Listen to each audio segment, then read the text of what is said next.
Bonjour mesdames, bonjour messieurs.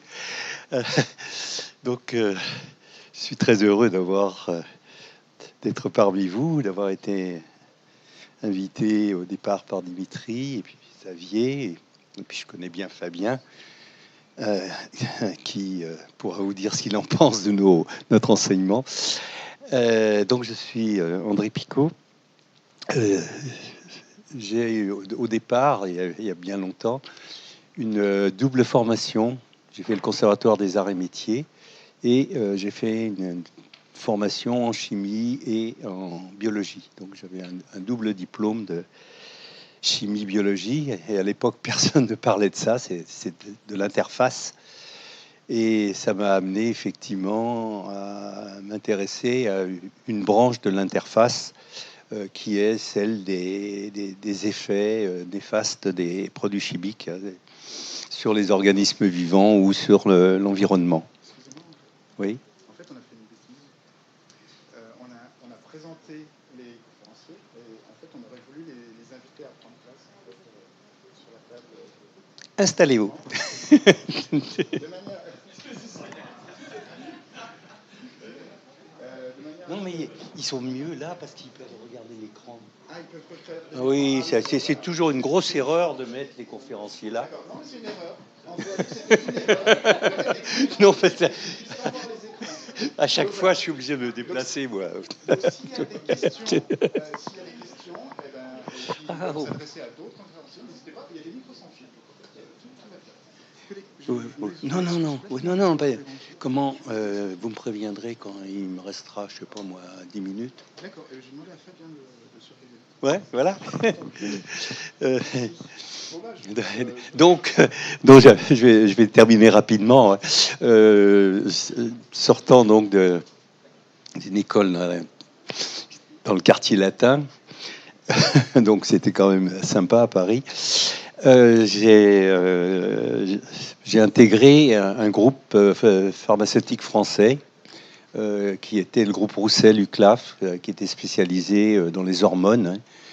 Du reste, les premières hormones qu'il avait travaillées n'étaient pas des hormones, mais une vitamine. C'était la vitamine D2, qui est très à la mode à l'heure actuelle, parce que paraît-il qu'on en manque. Et puis surtout des molécules plus complexes qui sont des hormones essentiellement sexuelles ou corticales. Et ça nous a amené à essayer de synthétiser, et on y a réussi, la pilule contraceptive française. Tout ça pour effectivement essayer de se dédouaner de nos amis américains qui l'avaient inventé et qui nous faisaient payer énormément de droits. Et donc, on a réussi à faire cette pilule. J'ai eu du reste la grande chance de sortir les premiers milligrammes parce que j'étais à la dernière étape. Une étape complètement folle. À l'époque, c'était ce qu'on appelle une synthèse totale en 15 étapes. C'était comme pour les industriels, ils nous considéraient vraiment comme des fous, vraiment comme des fous à l'époque. Et malheureusement, quand on a été la faire tester aux États-Unis, parce qu'à l'époque déjà, la toxicologie était complètement ignorée. On était un groupe de 1500 personnes à Romainville. Il y avait un toxicologue et 2 assistantes. Vous voyez un peu ce que ça donne. Hein. Donc effectivement, on sous-traitait. Et quand c'est revenu, à peu près 1 an après, malheureusement, cette pilule était très très efficace, bien meilleure que la pilule américaine, du point de vue contraceptif, mais malheureusement toxique pour le foie.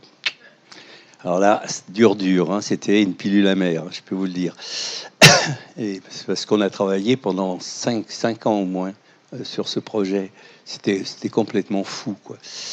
Et avec donc 2 de mes collègues, et puis notre ami qui avait conçu cette synthèse, qui vit toujours, il a 95 ans, je crois. Il s'appelle Edmond Toromanov, c'est une grande famille russe.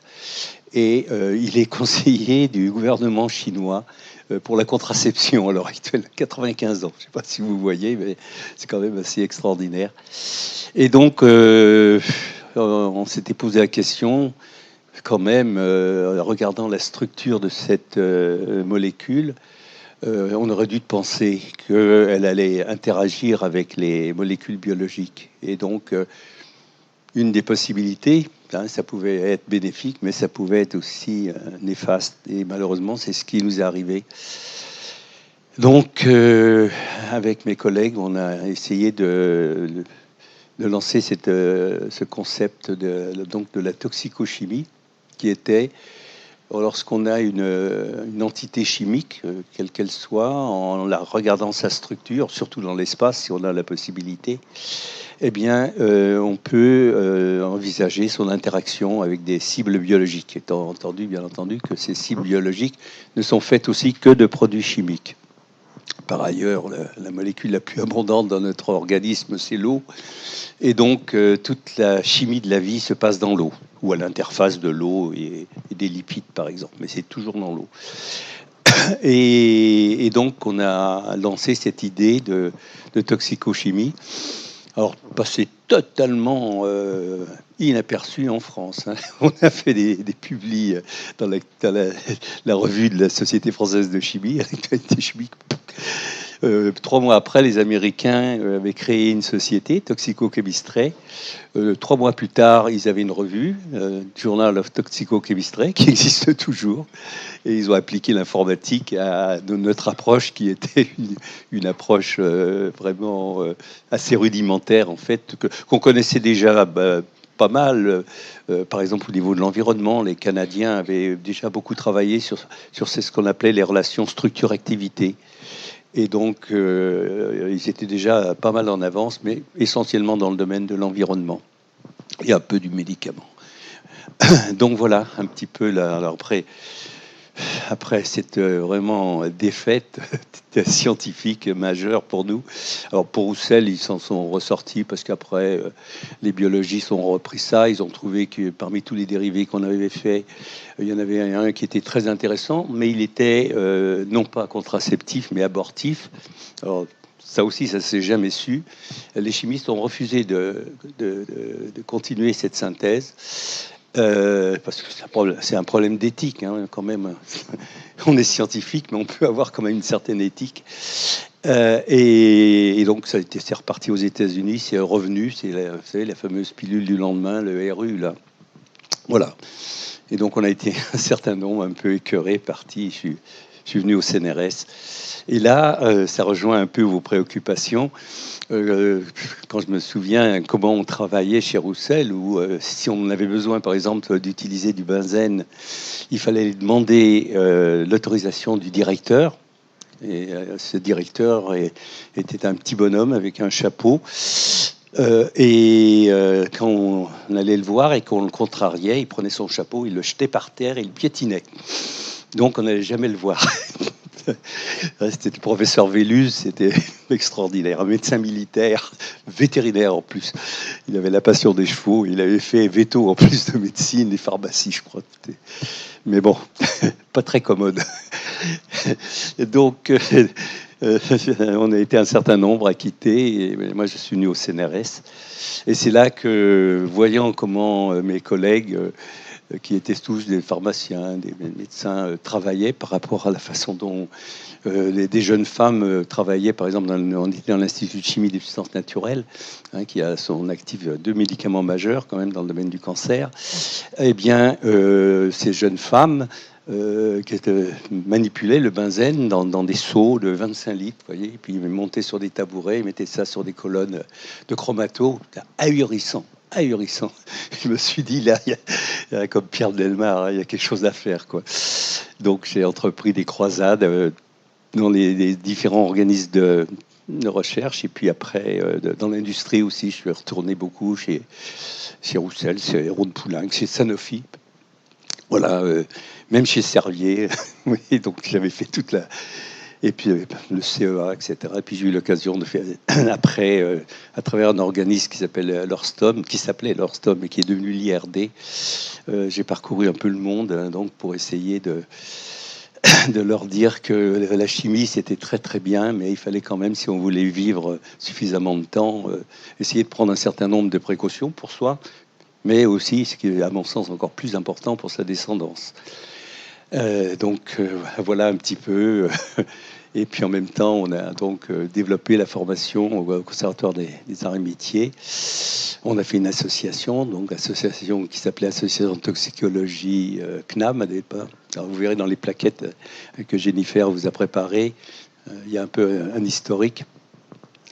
Et, donc au CNRS, j'ai essayé de faire passer, en plus de mes sujets de recherche, c'était cette idée qu'il fallait vraiment prendre des précautions, et pas que les chimistes. Au CNRS, on a beaucoup de biologistes, on a des physiciens, on a même des astronomes qui, sans le savoir, s'intoxiquent. J'ai eu l'occasion d'aller au Pic du Midi et tout ça. Ils nagent un peu dans le mercure pour stabiliser tous leurs trucs là. C'est pas très bon, pas très bon. Ouais. Pourtant, ils sont à l'air pur, mais bon, ça veut pas. Donc, quel que soit le métier, je pense que la manipulation des produits chimiques est quelque chose d'assez délicat si on veut vraiment faire attention et à l'environnement et à sa santé. Bon, j'en ai assez dit. Donc, n'hésitez pas à m'interrompre. Je vais essayer de vous parler d'un sujet qui n'est pas un sujet que j'ai développé vraiment. Mais je m'y intéresse beaucoup parce que ça rejoint un petit peu mes préoccupations initiales qui étaient dans le domaine des hormones, donc de la communication. Et ce sont les perturbateurs endocriniens qui sont très à la mode maintenant. En 15 jours, on a assisté avec Jennifer à 2 colloques. Le dernier était à la Maison de la Chimie, très très intéressant. Et où là, on a eu, je pense, pratiquement les meilleurs spécialistes du domaine. Et on s'aperçoit que c'est vraiment un domaine qui vaudrait le coup d'être bien communiqué. C'est un domaine de la communication parce que effectivement, on a entrevu que peut-être les choix qui avaient été faits de se focaliser sur des perturbateurs endocriniens n'étaient pas peut-être les bons modèles. C'est-à-dire que le bisphénol A, ils ont commencé à faire les campagnes avec du bisphénol A dans les biberons. C'est vrai qu'il n'y a pas de raison qu'un bébé suce des tétines avec du bisphénol A.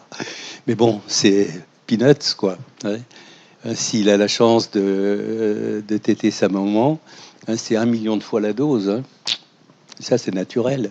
Donc, mais, à mon sens, c'est ce que du reste, je leur ai dit, ça n'a pas fait très plaisir.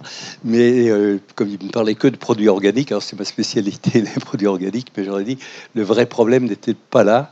Il est avec les phtalates, etc. Mais il est plutôt peut-être avec les éléments minéraux, parce que tous ces éléments minéraux, le mercure, le plomb, par exemple, pour ne citer que cela, mais l'arsenic aussi, eh bien, ce sont d'excellents perturbateurs endocriniens, mais ils sont connus pour autre chose. Mais quand on parle d'autre chose, c'est aussi ce que je leur ai dit, on parle du plomb, on dit « Ah oui, ça influence le QI des bébés, puis des enfants, après, quand ils se développent. » Mais en fait, ça se développe comment cette atteinte neuronale. Alors tout le monde dit ah le plomb c'est un neurotoxique central. Ok, mais par quoi? Par la maman. Et ça c'est de la reprotox. Hein. Mais bon. Et donc de la perturbation endocrine. Vous voyez, c'est toujours un problème de langage. Hein. Alors, donc je vais jouer avec ça. Si je parle pas assez fort, vous me le dites. Arrêtez-moi à tout moment d'abord parce que je suis un peu bavard. Donc je vais appuyer ici, hein, ça devrait marcher.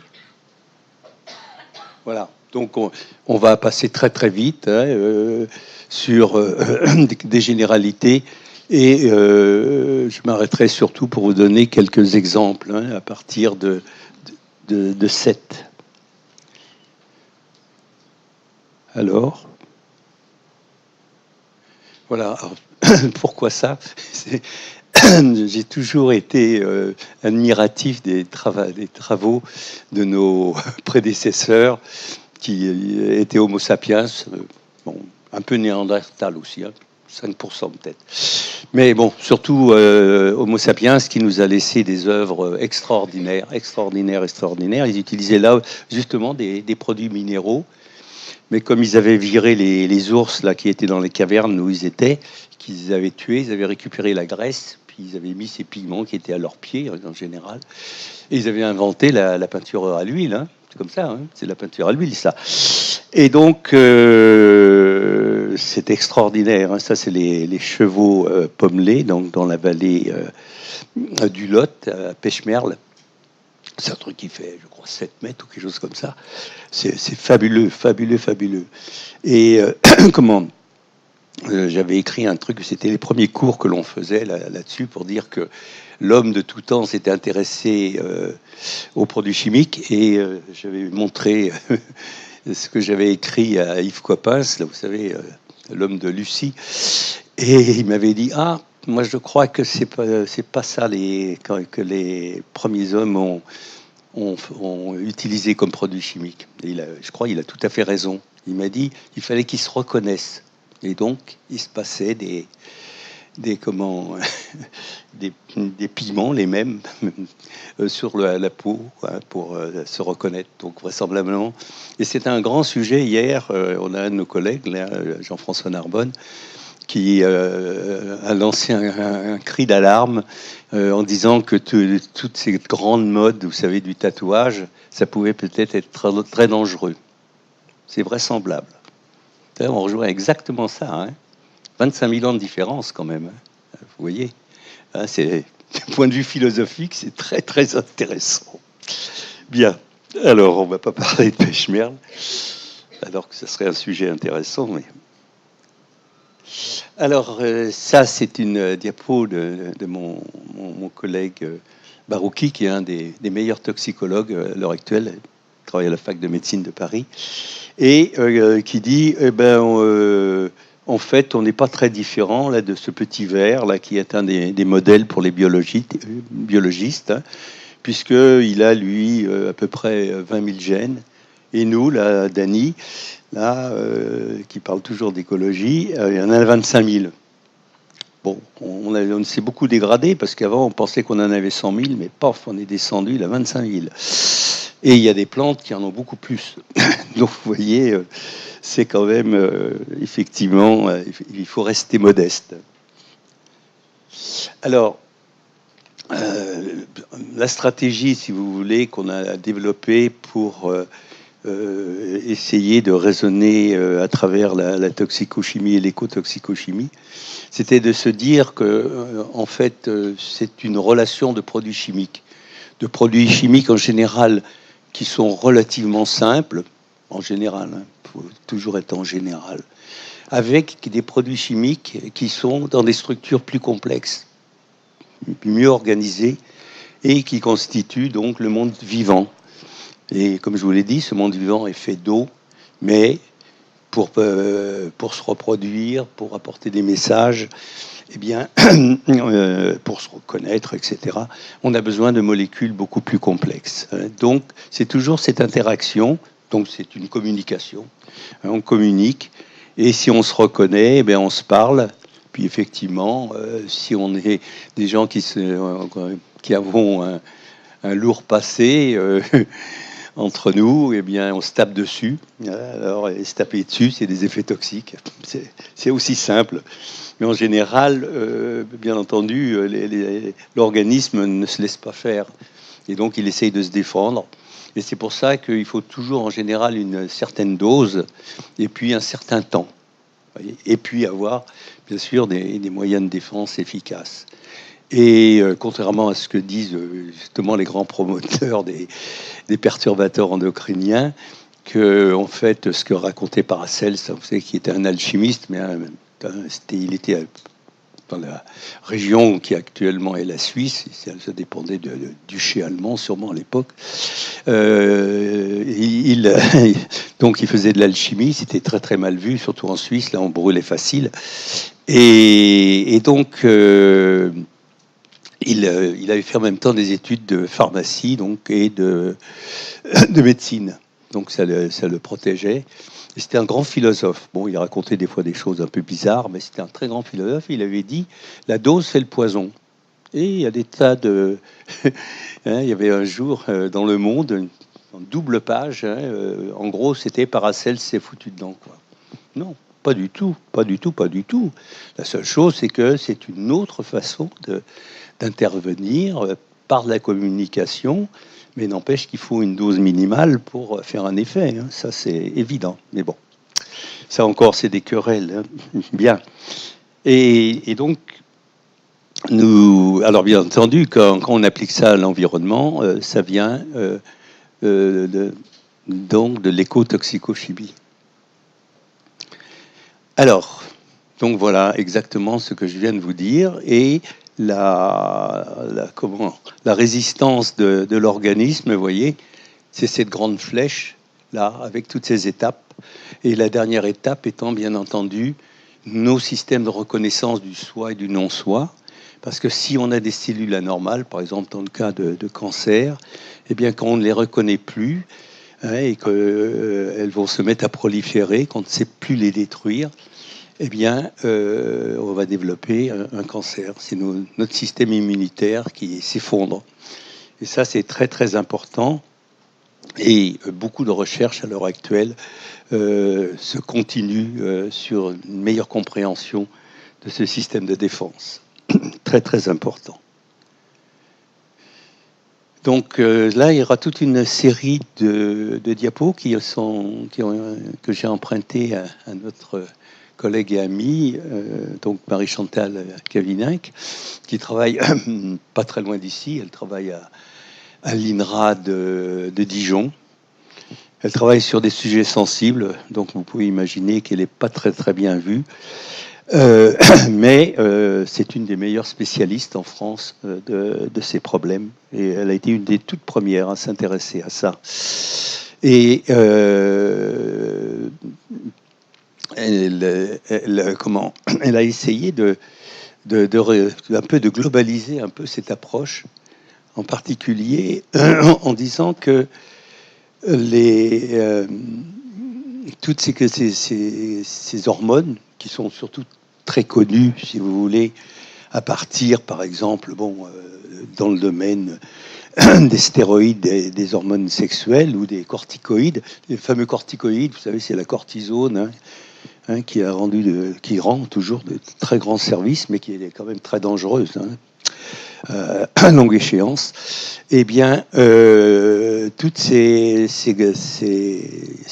glandes, qui sont des glandes qui n'ont pas de canaux de communication, c'était ça, au départ, la définition des glandes endocrines, qu'on appelle endocrines, c'est-à-dire qu'il y avait les exocrines, par exemple, comme, moi je ne sais pas, le pancréas qui sécrète des enzymes, et à côté de ça, vous avez des cellules qui, elles, ne débouchent pas dans un canal. Et même dans le pancréas, par exemple, vous aviez des espèces d'agglomérats de cellules qu'on appelle les îlots de Langerhans. Et ces îlots de Langerhans sécrètent donc une hormone, l'insuline. Et donc, c'était la définition. Et Marie-Chantal, elle a étudié ce qui paraît assez étrange, mais elle est maintenant dans un institut du goût, donc à Dijon, vous savez, très très très à la mode, les problèmes de goût à l'heure actuelle. Eh bien, elle a voulu étudier les glandes salivaires, qui là ont un canal d'excrétion. Eh bien, ces glandes salivaires, ça paraît quand même assez étonnant, sécrètent des hormones qui communiquent avec le cerveau. Et effectivement, pour le goût, la salive est très importante. Ceux qui ont des troubles de la salivation, eh bien, ils ont des gros problèmes au niveau du goût. Vous voyez, c'est assez extraordinaire, cette communication. Et maintenant, cette définition qu'on donnait donc des hormones qui étaient sécrétées par des glandes endocrines, eh bien, elle ne tient plus le coup. Parce qu'on sait que des tas d'organes, l'estomac, le cœur, tout ce que vous voulez, communiquent. Alors bon, on appelle ça des hormones, donc il y en a qui disent, ouais, non, c'est plutôt des médiateurs. Problème de langage, hein, c'est pareil. Donc voilà, et quand on regarde tout à fait globalement, et maintenant du point de vue structure, si vous voulez, on s'aperçoit qu'il y en a qui ont des tailles moyennes, hein, dans ces hormones. Par exemple, une que vous connaissez, qui est une hormone qui est fabriquée par l'intérieur de cette petite capsule qui est au-dessus des reins, qu'on appelle les capsules surrénales. Donc à l'intérieur, ça s'appelle la médullo-surrénale. Elle sécrète une hormone, hein, sûrement que vous connaissez, hein, si vous vous mettez en colère, hein, c'est l'adrénaline. C'est plutôt, elle est en même temps un neurotransmetteur. Elle joue les rôles. C'est-à-dire ces deux systèmes sont très très liés depuis longtemps. On sait qu'il y a énormément de relations entre ces deux systèmes de communication. Et ce qu'on sait maintenant, c'est que le troisième larron, donc le système immunitaire, donc la reconnaissance du soi et du non-soi, est très lié aussi à ces deux-là. Donc tout ça, ça intercommunique et c'est très très important. Ça explique que, par exemple, quelqu'un qui développe un cancer, s'il a le moral à zéro, ben, c'est pas bon du tout. Pas bon du tout. Tandis que ceux qui veulent lutter, ben, ils augmentent leurs chances de survie. Donc ça, vous voyez, c'est des choses qui, pourtant, qu'on connaissait bien. Et puis, il y a des hormones qui ont des tailles plus conséquentes. C'est des assemblages, par exemple, d'acides aminés, hein, qu'on appelle des peptides. Il y a beaucoup d'hormones peptidiques, celles qui sont petites glandes en dessous du cerveau, qu'on appelle l'hypophyse, qui est un peu le chef d'orchestre de toutes les glandes endocrines. Eh bien, ce sont des peptides très importants. Il y a des organes qui ont des fois des fonctions pas très très honorables. Par exemple, les graisses de soutien. En général, il ne faut pas en avoir de trop. Eh bien, ces adipocytes, hein, qu'on disait, oui, c'est des cellules de stockage sans intérêt. Non, pas du tout. Elles sécrètent des hormones, dont ici la leptine, qui agit sur, par exemple, l'envie, la faim, de manger, etc. Bien. Alors, là, il y a des discussions sans fin en ce moment au niveau européen. Alors, vous savez, c'est le parallèle avec tout ce qui se passe au niveau de la chimie avec les nanomatériaux. Il passe des jours et des jours et des commissions pour trouver une définition. Donc, pour les perturbateurs, c'est la même chose. Donc voilà une définition de l'OMS, je pense, hein, qui vous dit que ce sont bien sûr des substances chimiques de la communication. Il y en a beaucoup d'origine naturelle, bien entendu. Et puis, on appelle ça des xénobiotiques, xéno-étrangers, bio, hein, étrangers à la vie, et qui interfèrent avec le fonctionnement de notre système endocrinien, hein, et qui peuvent donc, entre autres, amener à des effets néfastes.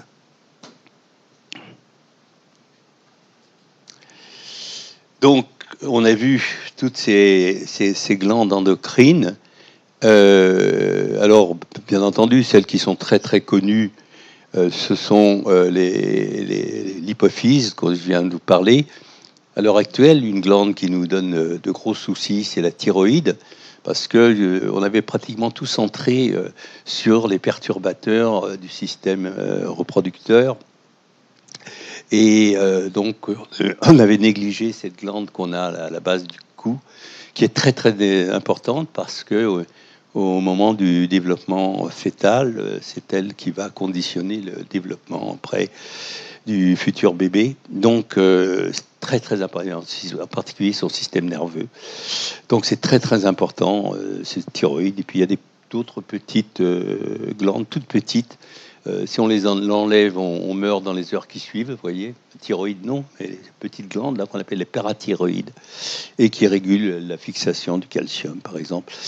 Les surrénales, que je vous ai dit, qui fabriquent à l'appareil. Si on retire la peau de la cortico-surrénale, là, qui fait la cortisone, bon, l'hormone s'appelle cortisol, mais bon, peu importe, eh bien, on meurt très très vite. Ce sont des glandes endocrines qui maintiennent la survie. Donc très important, bien sûr, les hormones issues des organes reproducteurs. Alors, tout c'est là, il y a que les poissons, là, mais les plantes, c'est pareil, hein, elles ont des systèmes de communication.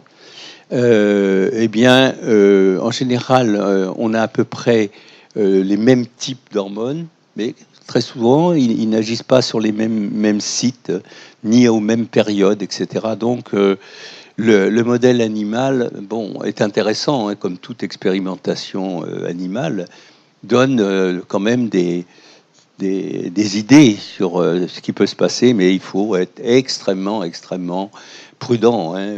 Par exemple, les résultats qu'on peut obtenir sur le rat ne sont pas obligés d'être vus sur la souris. Et encore moins, alors là, sur le lapin, parce que les lapins, vous savez, ce ne sont pas des rongeurs. Ça bouffe les fils de téléphone, mais ce ne sont pas des rongeurs. Donc, leur réaction vis-à- -vis des produits chimiques n'est pas du tout, en général, celle des rongeurs. Ce qui, du reste, a planté l'industrie allemande à une époque, qui faisait tous ces tests sur des rats et des souris, au moment du lancement alors, il a changé de sexe. Avant, on disait le thalidomide, non, la thalidomide, et maintenant le thalidomide qui a amené, vous savez, tous ces bébés qui n'avaient pas de bras, etc. C'est parce que testé sur les rongeurs, rien, sur la lapine, alors là, c'est l'horreur. Donc maintenant, tous les tests de reprotox se font avec des souris et des lapins. Donc il faut bien faire attention à ça, hein. Oui. Ah d'accord. Oh ben je vais vite alors. Hop. Donc les interactions, ça, on l'a vu. Donc les effets, bien entendu, ceux qui ont été connus le plus rapidement, ça a été sur la reproduction, hein. J'ai eu la chance de la connaître. Elle est décédée il n'y a pas très longtemps. Une très grande biologiste américaine qui s'appelle Theo Colborn, une fille adorable qui parlait français du reste un petit peu. Eh bien, Theo Colborn a écrit un ouvrage qui s'appelle L'homme en voie de disparition. C'était vraiment prédémonitoire, hein, vraiment. Donc vous voyez, puis alors depuis, énormément de travaux, énormément. Ça, c'est simplement pour vous montrer la variété des structures. Vous voyez, les stéroïdes, là, c'est au milieu, la léthynie, le stradiol, c'est ce qu'il y a dans la pilule. Et donc, le diéthylstilbestrol qui est en dessous, là, s'appelle DES, là, qui a fait des ravages terribles, en particulier aux États-Unis, donné donc aux mamans qu'on pensait, parce que si elles étaient stériles, c'était à cause du manque justement de l'hormone, le stradiol, et en fait, à la première génération, ça donnait au moment de la puberté des jeunes filles, des cancers qui étaient inconnus dans l'espèce humaine, hein, qui est un cancer à la limite du vagin et du col de l'utérus. Terrible. 300 morts, hein, ils n'avaient même pas un an de survie. C'est terrible, ça. Donc c'est une molécule, et en plus on sait que l'infertilité est très rarement due à un défaut hormonal. Voilà, encore là, alors on trouve aussi des molécules avec des métaux, par exemple là, le tributyl éteint, qu'on utilise pour la coque des bateaux, protégée contre les mollusques. Les mollusques, ça les fait changer de sexe. Bon, donc, ils arrivent à plus se reproduire, bien sûr. Voilà, il y a des produits naturels, là aussi, vraiment de toutes sortes. Hein, on en voit, vous voyez, c'est des molécules extrêmement... Vous voyez, la gynestéine, là, se trouve beaucoup dans le soja, par exemple. C'est pareil, hein, le soja, les Asiatiques, c'est très bien pour eux. C'est sûrement moins bien pour les populations blanches. Ça peut amener en excès des cancers du sein. Toujours, hein, la dose fait le poison, donc il faut faire attention. Voilà, donc, sur ce que je dois vous parler, c'est ça, en 5 minutes. Vous allez voir, ça va être rapide. Hop. Voilà, alors, les premiers composés, ça c'est assez général.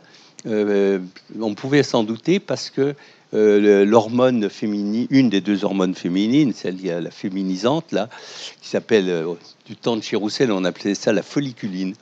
Maintenant, on appelle ça l'œstradiol, le 17-bêta-estradiol. Eh bien, c'est un phénol. Et donc, il y a énormément de produits qu'on trouve dans les plastiques, dans les détergents. Vous voyez le fameux bisphénol A là, au milieu, là. C'est tous les, vous savez, ce qu'on appelle les polyuréthanes, les résines époxy, tout ça. C'est très, très utilisé. Mais bon, il a un pouvoir œstrogénique quand même relativement faible, hein, comme je vous l'ai dit, hein, à peu près. On dit par rapport à l'œstradiol 100 000 fois moins. Donc il y avait bien sûr des pesticides, etc., comme le pentachlorophénol, donc, qui a été retiré, mais reste encore dans des tas de produits de beauté, dans des médicaments.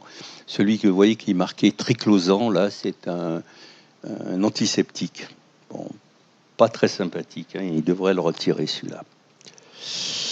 Des produits alors là qui ont été énormément étudiés parce que c'est des produits de base, hein, pour l'industrie de la plasturgie, hein, les matières plastiques, sont les phtalates. Et là, il y en a deux variétés. Il y en a qui ont ce qu'on appelle des chaînes courtes, hein, puis d'autres des chaînes longues.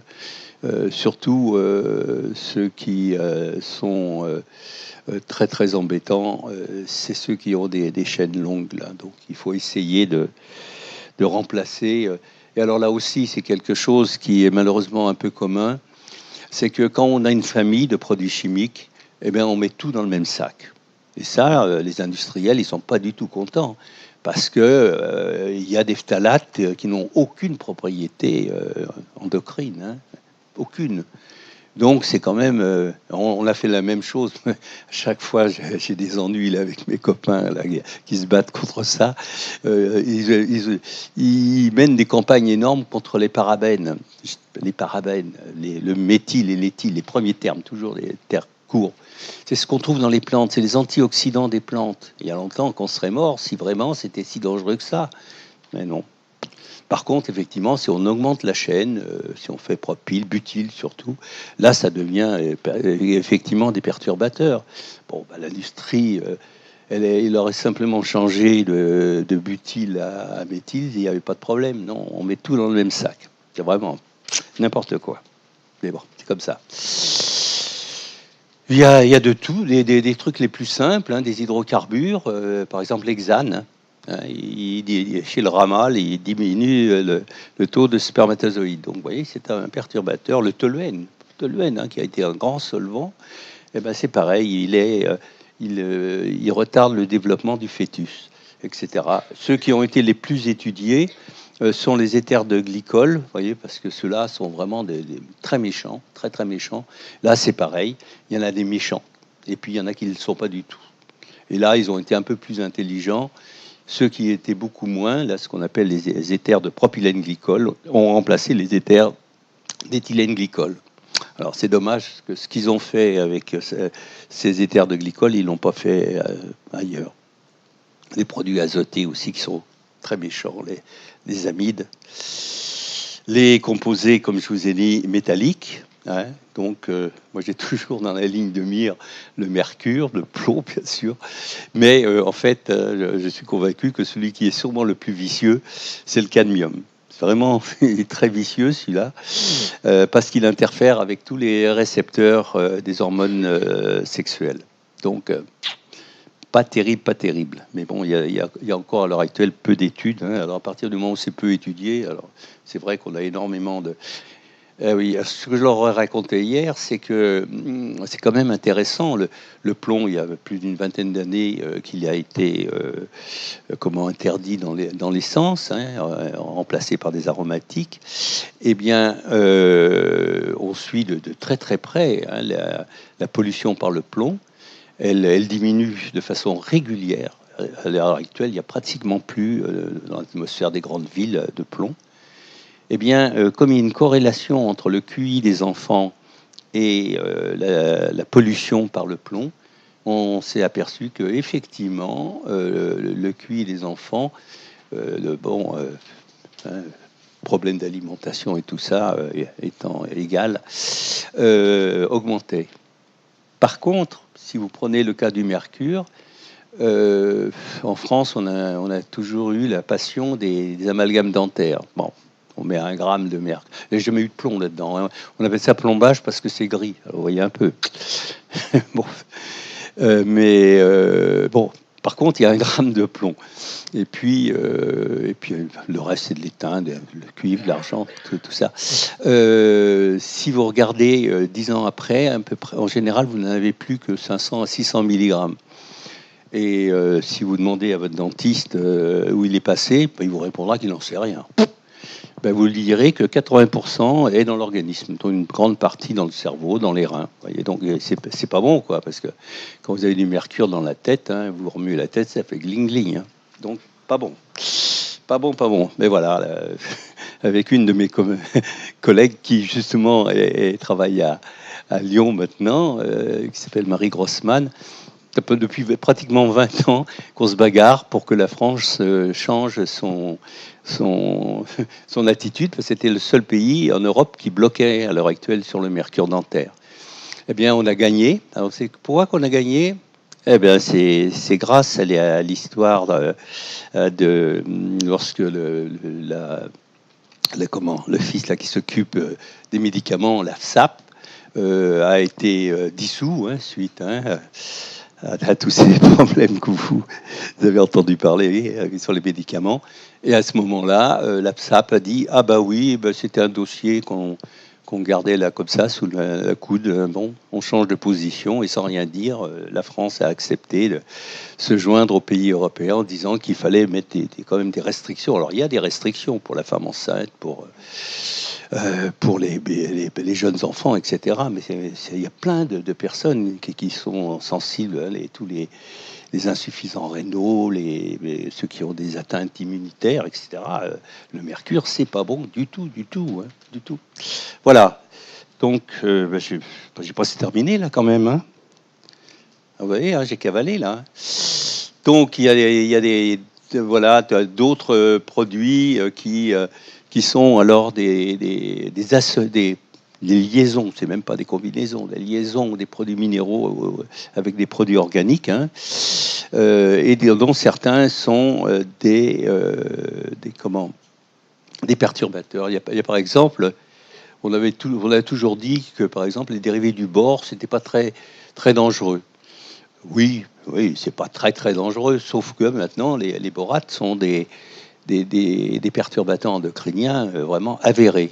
Je me souviens, moi j'étais très étonné parce que j'ai travaillé à un moment donné en synthèse avec des composés du bore pendant pas mal de temps, et j'avais fait un peu la biblio, et je m'étais aperçu que les Russes, à l'époque l'URSS, essayaient d'utiliser ces borates comme stérilisants pour les hommes. Je me suis dit, c'est peut-être pas très bon ça, pas très bon, vous voyez, c'est arrivé. Le silicium, alors en général, le silicium, à part la silice cristalline, bien sûr, c'est pas dangereux.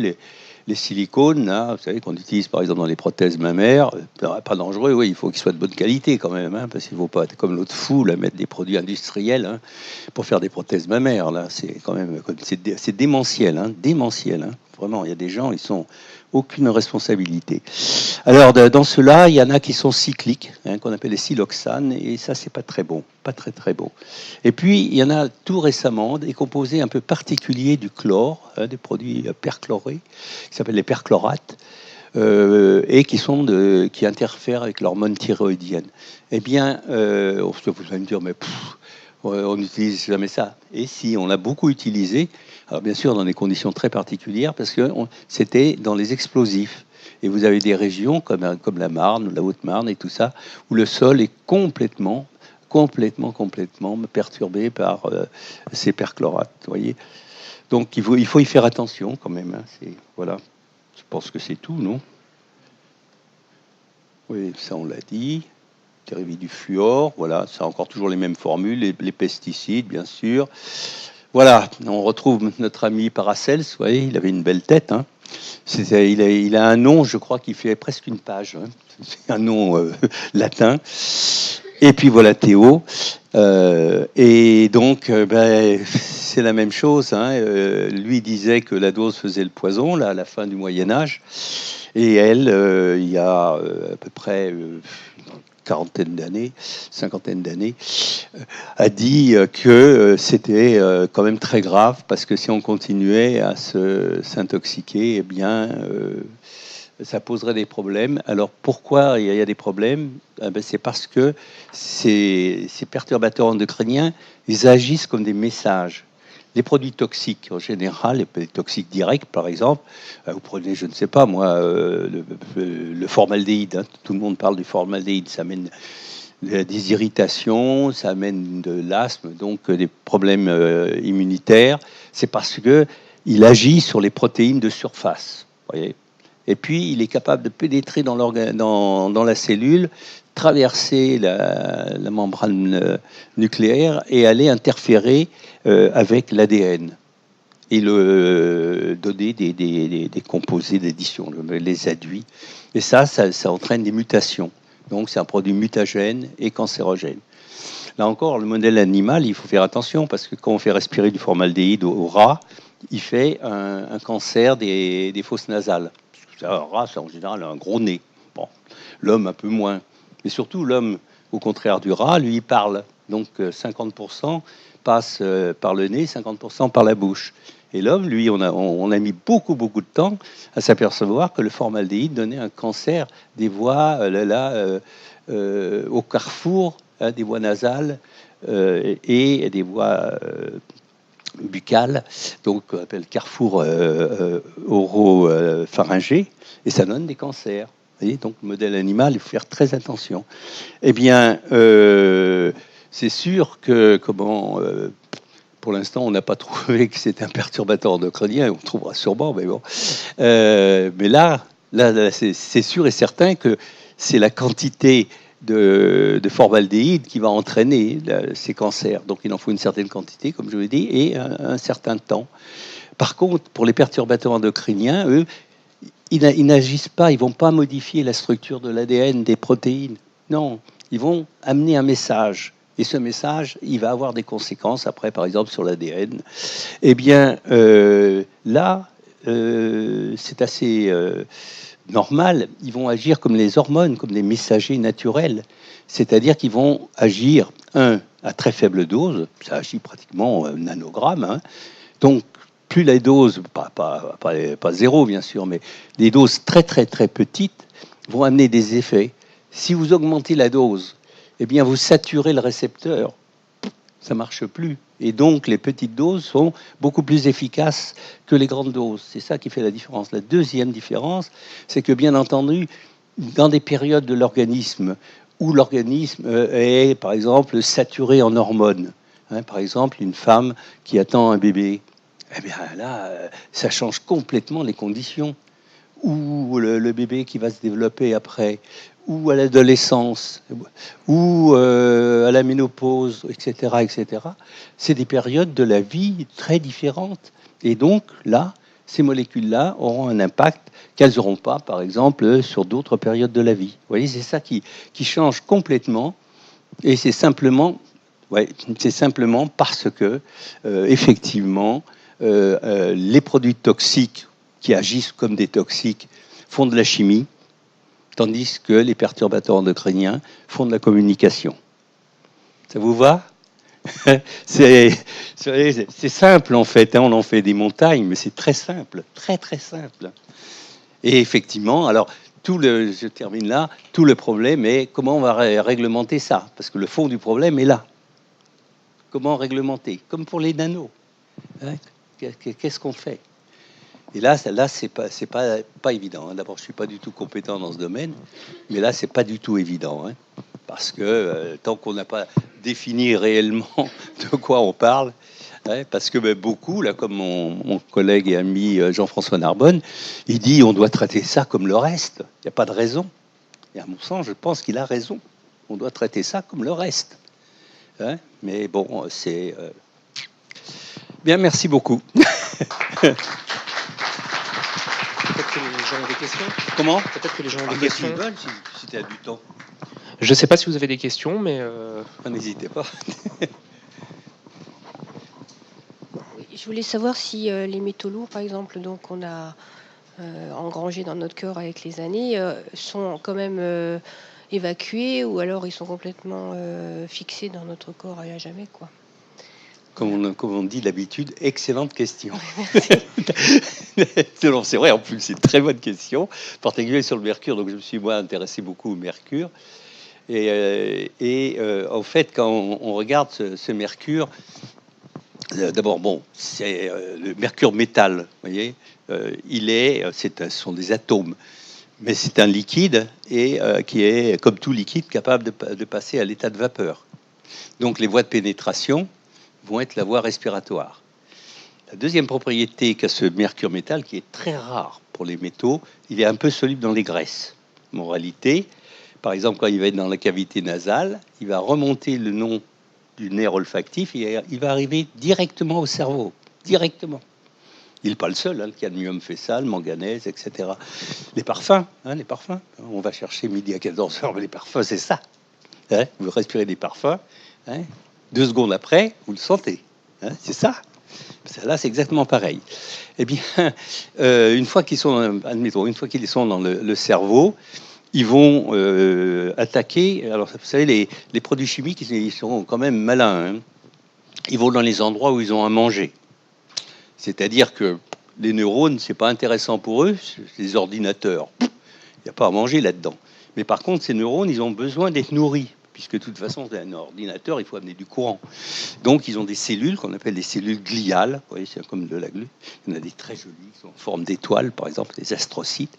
Eh bien, ces cellules qui aident les neurones, eh bien, les produits toxiques, quels qu'ils soient, les prions, par exemple, qui sont des protéines, vont là. Ils vont dans les cellules gliales, parce que là, ils vont trouver des enzymes, de quoi se transformer, etc.